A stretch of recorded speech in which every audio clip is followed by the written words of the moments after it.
সে তার মায়ের কম্বলটি টেনে দেয় আর বাইরে বসে অপেক্ষা করতে থাকে। আর পরবর্তী দৃশ্যে আমরা দেখতে পাই আদিলের মায়ের মুখের উপরে কাফনের কাপড়টা টেনে দেওয়া হচ্ছে।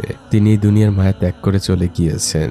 আদিল এখনো জানে না মৃত্যু মানে কি। সে এখনো তার মায়ের সাথেই আছে। তার মাকে যেদিকে নিয়ে যাওয়া হচ্ছিল আদিলও তার সাথে সাথে যাচ্ছিল।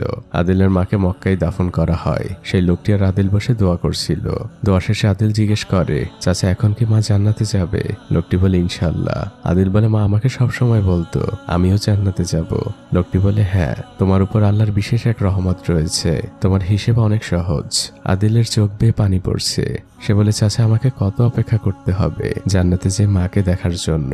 সহজ সরল এই মানুষের কথায় চোখের পানি আটকে রাখা বড্ড কঠিন। আদিল চোখের পানি মুছতে মুছতে বলে, আমি কালীগ্রামে চলে যাব। দৃশ্য পরিবর্তন হয়। আদিল তার ঠেলাগাড়িতে অনেকগুলো জমজম কূপের পানি নিচ্ছে। সেই লোকটি এসে জিজ্ঞেস করে, এত পানি দিয়ে কি করবে? আদিল